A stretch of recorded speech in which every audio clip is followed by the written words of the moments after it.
जोड़ लेंगे दोनों हाथ, झुका लेंगे माथ और कान धोने के साथ में करें इष्ट परमात्मा का स्मरण। नमो अरिहंताणं, नमो अरिहंताणं, नमो शिवाणं, नमो निरीयाणं, नमो अच्छायाणं, नमो योगी सौम्यसागुणम्। वन्दितो सौम्यसिद्धे ध्रुवमचलमणोमङ्गलं पते वोच्छामि शमे पावुर निर्मो सुयति विलीवणियुम्।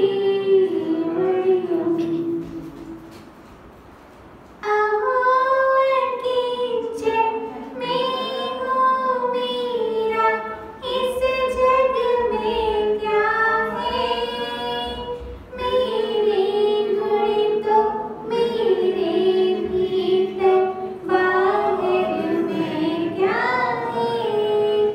यह रहस्य परमात्मिकता का पूर्ण उजागर हो। मेरा अंतिम मरण समाधि तेरे दर पर हो। तेरी छत्रछाया भगवन मेरे सिर पर हो। मेरा अंतिम मरण समाधि तेरे दर पर हो। बोले नंदा शुद्ध परमेष्ठी भगवान की जय। नरसिंह आदिनाथ भगवान की जय। शासन नायक महावीर भगवान की जय। आचार्य भगवान श्री कुंद स्वामी की जय। नए चरवर्ती शास्त्र का गुरुवार आचार्य भगवान श्री विभो सागर जी महाराज की जय। वन्याका ओम श्री माता जी की जय। वन्याका संगीत की जय। ई आत्मन हे माँ जिनवाड़ी तेरी जय हो, सदा विजय हो। तेरे विशाल पद में श्रुत सूर्य का उदय हो, श्रुत ब्रह्म का उदय हो, श्रुत पुत्र का उदय हो। आत्मन जगत में जीव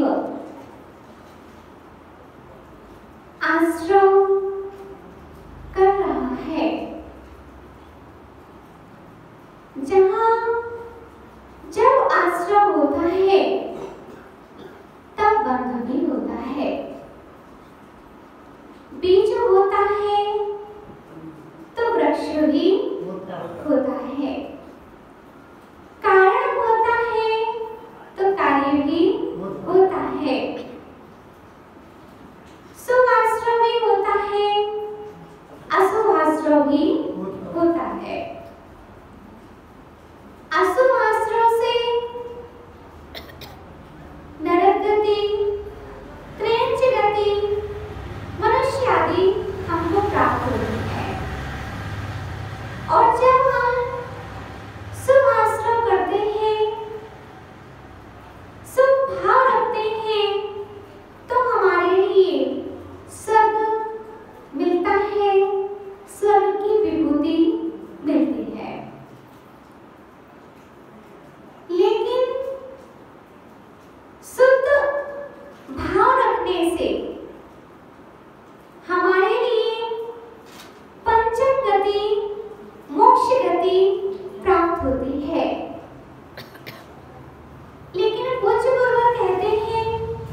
शुभ उपयोग, तीसरा शुद्ध उपयोग। अशुभ उपयोग करेंगे तो नाना गतियों में हम भटकते रहेंगे, कभी क्रेंच में जाएंगे, कभी मनुष्य कभी नारकी। और शुभ उपयोग से हमारे लिए स्वर्ग मिलेगा, लेकिन शुद्ध उपयोग से हमारे लिए मोक्ष मिलेगा। अब इसमें से कौन हेय है, कौन उपादेय है? संसार में तो दोनों ही बातें रहते हैं, चाहे शुभ उपयोग हो चाहे अशुभ उपयोग हो। तो हमको धन्य कुमार जी कौन सा उपयोग करना चाहिए? हे कौन सा अभी हम कर सकते हैं? अशुभ उपयोग तो हम कम से कम छोड़ ही सकते हैं, कम से कम हम शुभ उपयोग में तो लीन रह सकते हैं। अब शुभ उपयोग कैसे हमारा निरंतर बना रहे? तो जिसका जितना ज्यादा स्वाध्याय होगा, जिनका जितना स्वाध्याय होगा उनका उतना शुभ उपयोग बना रहेगा।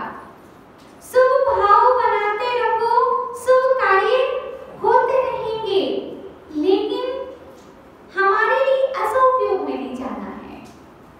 शुद्ध उपयोग ना हो कोई बात नहीं, लेकिन अशुभ उपयोग तो नहीं होना चाहिए, हमारे लिए शुभ उपयोग में रहना चाहिए। पर्वराज परिश्रम पर्व हमारे लिए शुभ उपयोग में लगाने के लिए आए थे। कौन कितना उपयोग कर सकता है अपने उपयोग का? उपयोग का उपयोग करोगे तो उपयोगी बन जाओगे। लेकिन भैया आपके कल बड़े भैया के यहाँ पर हम लोगों का ठहरना हुआ, आप स्वाध्यायशील हैं, बहुत अच्छी बात है, लेकिन ऐसे ही विनय आपके बड़े भैया में देखने मिली। तो हम आपसे यही कहना चाहेंगे कि शिविर आदि का आयोजन जो होता है, एक हमारे लिए शुभ उपयोग में लगाने की मुख्य भूमिका के लिए होता है, क्योंकि आश्रय से भी हम रुक नहीं सकते हैं। आश्रय होगा तो बंध भी निश्चित होगा, इसीलिए क्यों ना हम अच्छा कार्य करें। मन है, मन का काम भटकना है, और मन तो मरकट की तरह होता है, बंदर की तरह होता है, और अगर उस बंदर के लिए बिच्छू काट ले तो वैसे ही चंचल होता है और अधिक चंचल हो जाया करता है। ऐसे ही हमारा मन वैसे ही भटकता है, लेकिन उसको हम अगर विषय भोग की सामग्री प्रदान कर देते हैं तो और चंचल हो जाता है। तो आज भगवान उमा स्वामी जी भगवान से पूछा कि हे भगवान, हमको मन के वश के लिए क्या करना चाहिए, क्या करना चाहिए? तो आचार्य भगवान उमा स्वामी जी ने कहा, मन का विषय क्या है? मन का विषय क्या है? तो मन का विषय श्रुत है, श्रुत मनीन्द्रियस्य। क्या बोला नमन भैया? श्रुत मनीन्द्रियस्य। श्रुत को हम मन में लगाएं, मन को हम श्रुत में लगाएंगे तो मन भटकेगा नहीं, क्योंकि खाली रह नहीं सकता है। हम भले ही कह देते हैं कि खाली दिमाग, ऐसा नहीं है, ऐसा नहीं है।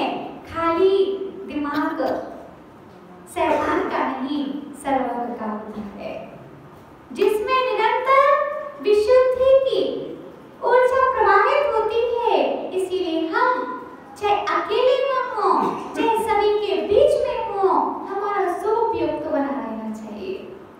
पूजन करते हैं शुभ उपयोग के लिए, अभिषेक आदि क्रियाएं करते हैं शुभ उपयोग के लिए, कम से कम अशुभ उपयोग तो नहीं होगा। राजू भैया का ज्ञान हमसे अधिक है। रुको तो सही, हमसे अधिक है, क्योंकि हम लोग तो देखो छोटी उम्र में दीक्षा ले लेते हैं। छोटी उम्र में दीक्षा ले ली, गुरुवर का नियम था कि दीक्षा लो और संघ में नहीं रखेंगे, संघ में नहीं रखेंगे, आना जाना करते रहना, स्थायी हम संघ में नहीं रखेंगे। इसीलिए श्रावकों का ज्ञान अधिक होता है। अनुभव तो आपका ज्यादा होगा। आप लोगों जैसे अनुभव मिल जाते हैं तो अनुभवी हम लोग हो जाते हैं, क्योंकि आप जो शास्त्र चाहोगे वो शास्त्र आप घर पर मंगा करके रख सकते हो। हम जो चाहें वो हमको पढ़ करके तुरंत मंदिर में रखना पड़ेगा, वरना हम लोग जोड़ते जाएंगे तो बैग के बैग तैयार होते जाएंगे। इसीलिए हे माताओं, आप लोग घर पर बैठ करके भी तब कर सकते हो। क्या कर सकते हो? अभी क्या कर सकते हो? तब कर सकते हो। वह कौन सा तप है जो घर पर बैठ करके भी किया जा सकता है? स्वाध्याय तप है, स्वाध्याय तप है। इसीलिए हम आपसे कह रहे हैं कि अगर अशुभ आश्रय से रुकना है, अशुभ उपयोग से हमारे लिए बचना है, तो हमारे शुभ उपयोग में लगाने वाला स्वाध्याय है। क्या है? स्वाध्याय है। क्योंकि हम संसार रूपी नदी में बहे जा रहे हैं और बहते हुए ना जाने कहां हम बह के चले जाएंगे। इसीलिए पूज्य गुरुवर कहते हैं, अगर आपको तैरना आता है तो आप डूबोगे नहीं। नदी खराब नहीं होती है सबके लिए भैया, नदी सबके लिए खराब नहीं होती है। अगर कुशल तैराकी है तो उसी नदी में वह तैर लेता है, और तैरना जिसको नहीं आता है वो उसी नदी में डूब जाता है। दीपक भैया बराबर, उसी नदी में डूबा भी जाता है, उसी नदी में तैरा भी जाता है। ऐसे ही संसार रूपी नदी है, इसी से तरा भी जाता है और इसी में व्यक्ति कभी कभी डूब भी जाता है। और आप लोगों ने देखा होगा नदी में भंवर पड़ती है, भंवर जानते हो ना? गोल गोल भंवर उड़ती है, इतनी गहराई तक होती है। कुशल तैराकी भंवर से दूर होकर के निकलता है। नाविक जब भी निकलता है तो भंवर से दूर होकर के निकलता है, और अगर कोई उसमें फंस गया है भंवर में तो बहुत रियल केस में ऐसा होता है कि वो वापस आ जाए। लेकिन अगर कोई उसको बचाने वाला कुशल मिल गया तो वह व्यक्ति बच भी सकता है। लेकिन व्यक्ति को आवाज देनी होगी कि मुझे बचाओ बचाओ बचाओ। ऊपर खड़ा व्यक्ति है, वह तैर के जानता है, मामा जी, वह तैर के जानता है, लेकिन जब आप आवाज दोगे तभी वह आपको बचाएगा। वरना किसको मालूम है कि सौ है कि जिंदा है? क्योंकि मुर्दे भी बहाए जाते हैं और जिंदा भी डूबते हैं। अब जिंदा होगे तो आप आवाज दोगे, और मुर्दा कोई व्यक्ति होगा तो आवाज नहीं देगा। इसीलिए पूज्य गुरुवर कहते हैं, थोड़ा तो आवाज लगाओ आप लोग। क्या करो? थोड़ा तो आप लोग आवाज लगाओ कि हाँ, मुझे प्रतिमा धारण करनी है, मुझे देशव्रती बनना है, मुझे अणुव्रती बनना है, मुझे महाव्रती बनना है। तो फिर हम आपको बचाएं भैया, तब तो हम आपको बचा पाएंगे। नदी में से गिरने से, डूबने से बचा पाएंगे, और आप आवाज ही नहीं लगाओगे तो हम आपको क्या समझेंगे? अब आप कहो कि जो जीव बचाना चाहता है वो ही चेक करे कि आप जिंदा हो कि मरे हो। भैया ऐसा नहीं चलेगा, थोड़ी तो आवाज आपको लगानी होगी कि बचाओ बचाओ, मैं इस संसार समुद्र में डूब रहा हूँ। और संसार समुद्र में डूबता हुआ व्यक्ति तो बच सकता है, लेकिन जो भंवर में पड़ रहा है उसको कठिन है बचाना। इसलिए पूज्य गुरुवर कहते हैं थोड़ी आवाज लगाओ। क्या लगाओ? थोड़ी आवाज लगाओ, हमें आपकी चैतन्य शक्ति का मालूम हो, आपकी बैराग की भावना हमको मालूम चले, तब हम आपको बचा सकते हैं। नरक से बचाने के लिए भगवान जी आएंगे, गुरुवर आएंगे। त्रेंच गति से बचाने के लिए भगवान नहीं आएंगे, गुरुवर आएंगे। क्योंकि जब भी किसी को वैराग आया है, किससे आया है? गुरुवाणी सुनकर के आया है। एक शेर को अगर कोई जिमराज बना सकता था तो वह मुनिराजों की वाणी ही थी। एक गजराज को कोई जिमराज बना सकता था तो वह गुरुवाणी ही थी। तो आप लोगों के निरंतर सानिध्य मिल रहा है। कभी प्रणव में सागर जी सानिध्य देते हैं, तो कभी सुधा सागर जी सानिध्य देते हैं, तो कभी आचर भगवान आचर सागर जी, कभी विमल सागर जी, कभी विशुद्ध सागर जी, और हम लोग तो गिनती में नहीं आते क्योंकि अल्पज्ञानी उनके चरणों की धूल के समान हैं, लेकिन फिर भी प्रयास कर रहे हैं कि कभी कभी कुआं से प्यास नहीं बुझ पाती, कभी छोटे गिलास से प्यास दिल आत्मन। थोड़ी आवाज लगाओ कि हम इस नदी में डूबते जा रहे हैं, डूबने से मुझे बचाओ।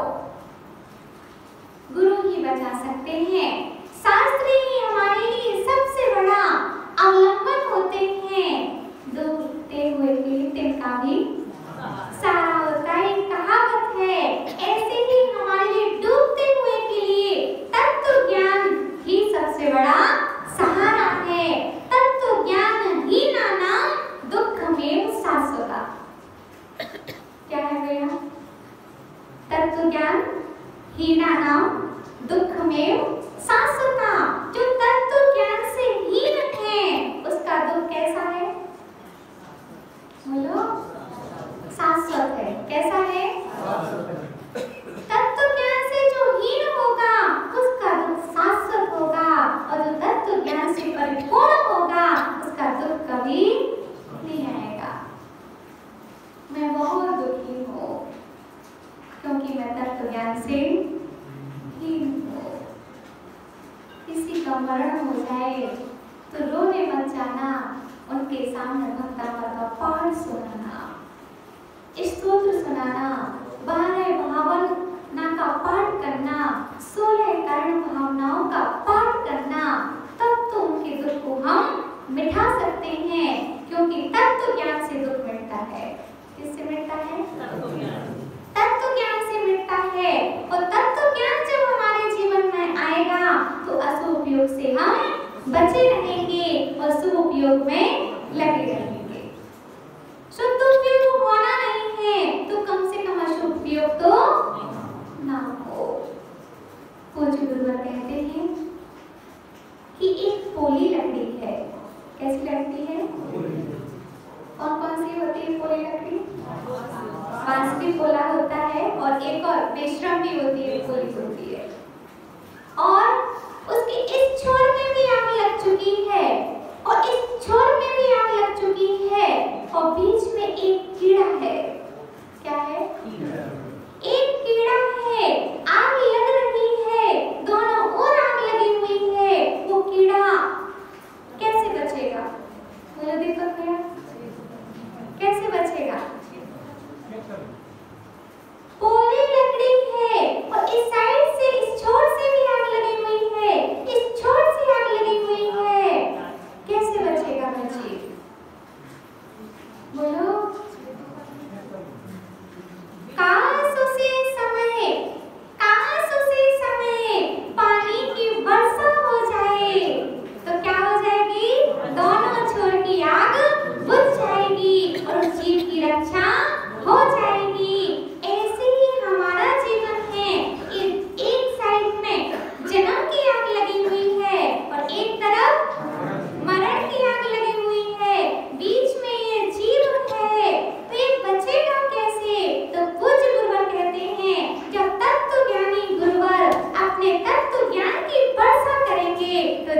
रक्षा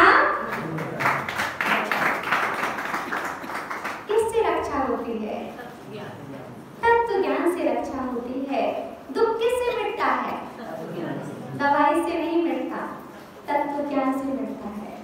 किससे मिटता? भले ही बुखार आया हो, कितना भी बुखार आया हो, उस समय विचार करो कि मेरा शरीर अलग है, मेरी आत्मा अलग है। भले अभी हम कर नहीं पा रहे हैं, लेकिन चिंतन तो हम कर सकते हैं, और जैसा हम अपने लिए कहते हैं वैसा हम अपने लिए बना लेते हैं। बराबर? अगर आप कुंडलपुर बड़े बाबा का 10 मिनट ध्यान करो तो आपको गुस्सा नहीं आएगा, आपका क्रोध नष्ट हो जाएगा, क्योंकि आपकी चिंतन धारा कहाँ चली गई है कि मैं कुंडलपुर के बड़े बाबा हूँ और बड़े बाबा को गुस्सा नहीं आता है। तत्व ज्ञान जितना जिसका गहरा होगा वो उतना सुखी होगा।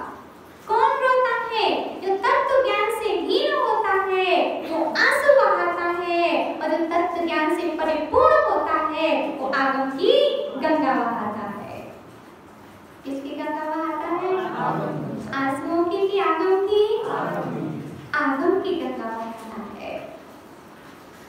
और इतना जब आगम में लीन रहेगा तो गम उसके अंदर नहीं रहेगा। जो आगम में लीन रहता है वह गम में लीन नहीं होता है। वो चले गए छोड़ के, वो चले गए छोड़ के, सब चले जाएंगे छोड़ करके, लेकिन जो आपका है वो आपको छोड़ता नहीं है। जो आपका नहीं होगा वही आपको छोड़ेगा, और जो आपका होगा वो आपको कोई छोड़ नहीं सकता है। आत्मा का और ज्ञान का कौन सा संबंध है? कौन सा? समझ में कौन सा संबंध है? तादात्म्य संबंध है। तो आत्मा से ज्ञान को कोई छुड़ा नहीं सकता है।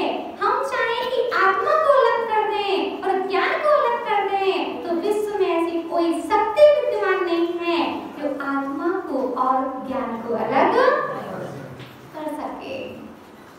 पिता से बेटे को अलग किया जा सकता है क्योंकि संयोगी संबंध है। कौन सा संबंध है? संयोगी संबंध। संयोगी संबंध है।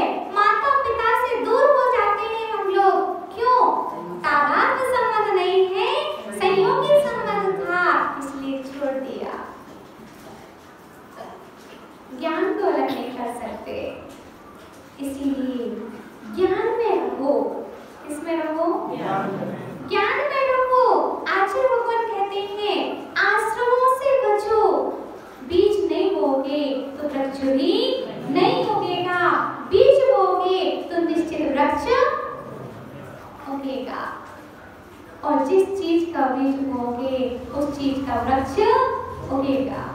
क्योंकि कुछ गुरु कहते हैं बोए कर वो भूल बीज आम नहीं पाओगे, बोए कर वो भूल बीज आम नहीं पाओगे, आम घर पाना है तो आम ही लगाइए, आम घर पाना है तो आम ही लगाइए। मोह की अमावस्या में, मोह की अमावस्या में रोशनी न पाओगे, पाना है प्रकाश तो चिराग दो जलाइए। जीवन में धर्म क्या, जीवन में धर्म क्या, धर्म क्या है मन क्या, जानना है प्यारे साचे सत्य को बुलाइए, जानना है प्यारे साचे सत्य को बुलाइए। अगर मेरे जीवन में स्वाध्याय रूपी सूर्य नहीं होता तो हमारे जीवन में अंधकार होता। क्या होता? अंधकार। अंधकार होता। हम नहीं जान पाते कि रात्रि भोजन क्यों नहीं करना चाहिए, क्योंकि रात्रि भोजन करने से क्या होता है? अगली पर्याय उल्लू की बनती है। कौन सी पर्याय होती है? क्यों बनते हैं उल्लू? क्योंकि आंखें मिली थी, आंखें तो मिली थी, लेकिन आंखों का उपयोग नहीं किया। आंखें मिली थी दिन में सोच करके भोजन करने के लिए, उनका उपयोग नहीं किया, इसीलिए अब रात दिन में दिखाई ही नहीं देता है। किनको? उल्लू को दिखाई नहीं देता है। चमगादड़ लटके रहते हैं वृक्ष से, लेकिन उनको आंखें मिली थी और आंखों का सही ढंग से उपयोग नहीं किया था। इसीलिए भैया आपके बच्चे आपकी बात मानेंगे। आपके अंदर हर एक कला है, आप अपने बच्चों को संभाल सकते हो। भी बच्चे छोटे हैं, एक नर्सरी के पौधे आप कहीं भी ले जाकर के कहीं भी लगा सकते हो, लेकिन जब वृक्ष बड़ा हो जाता है तो ना ही उसको उखाड़ा जा सकता है, ना ही कहीं। अभी सारांश को नमन भैया, आप जो सिखाओगे वह सीख जाएगा, लेकिन जब वो बड़ा वृक्ष हो जाता है तो नहीं सिखा पाते। आचार्य भगवान कुंद स्वामी की माँ ने मोबाइल में दिखाया था बच्चे को। उन्होंने तो कहा था सुद्धोसी बुद्धोसी निरंजनोसी संसार माया परिवर्जतोसी। तो शुद्ध है, बुद्ध है, ये सिखाया था।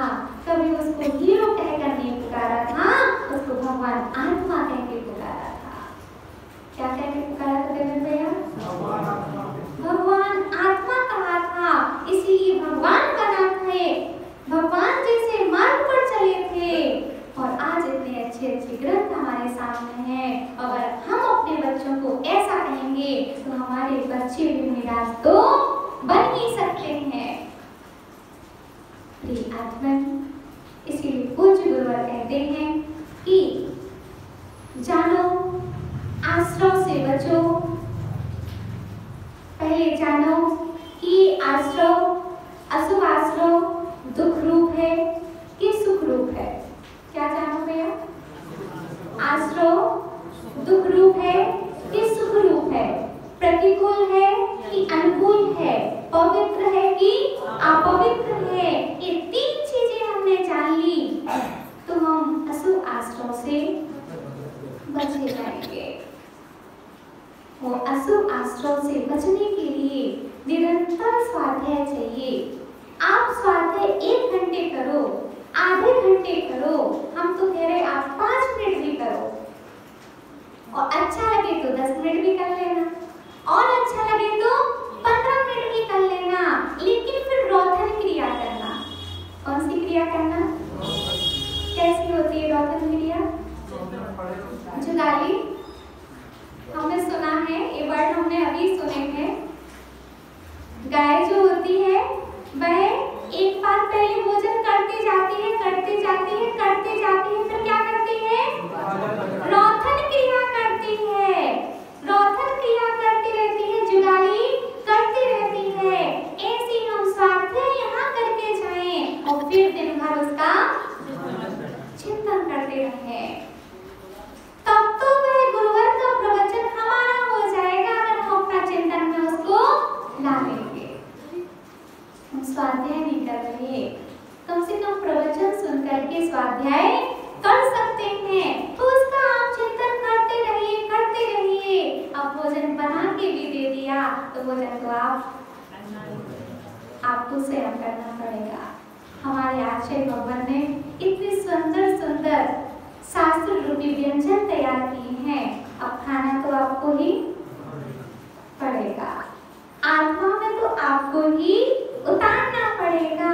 माँ ने भोजन बना दिया, बेटा को भोजन करना पड़ेगा।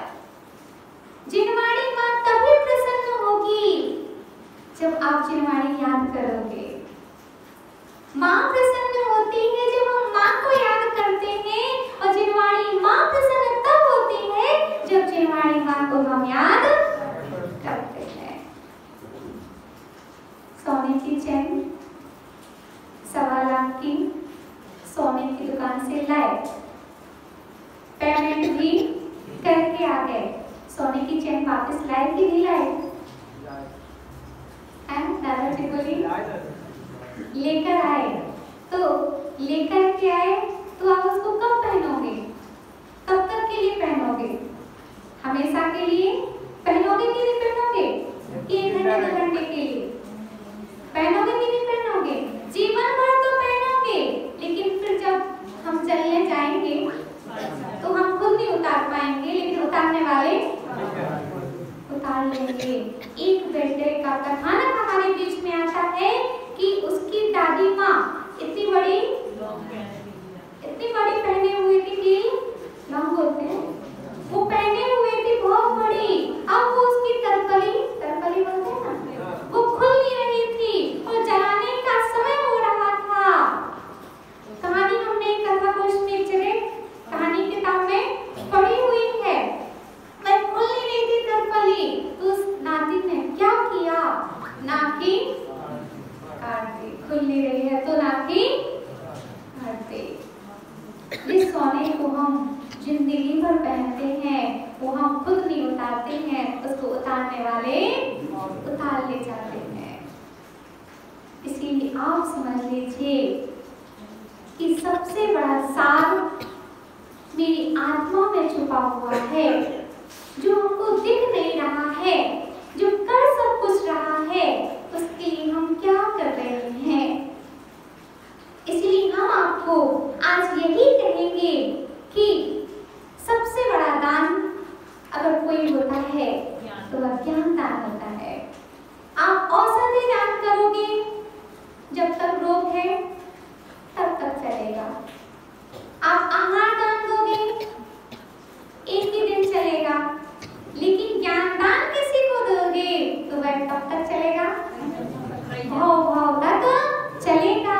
इसलिए महावीर भगवान ने किसी को सोना दान में नहीं दिया था, चांदी दान में नहीं दी थी, रत्न दान में नहीं दिए थे, क्योंकि सब नष्ट हो जाएंगे। लेकिन महावीर भगवान ने अपनी निष्ठा में कौन सा दान दिया था? ज्ञान दान दिया था। ज्ञान तीर्थ बाद में चलता है, दान तीर्थ पहले चलता है। राजा श्रेयांस ने आहार दान दिया था तो उसके द्वारा कौन सा चला था? दान तीर्थ चला था। बाद में ज्ञान तीर्थ चला था। श्रावकों के द्वारा दान तीर्थ चलता है और साधुओं के द्वारा ज्ञान तीर्थ चलता है।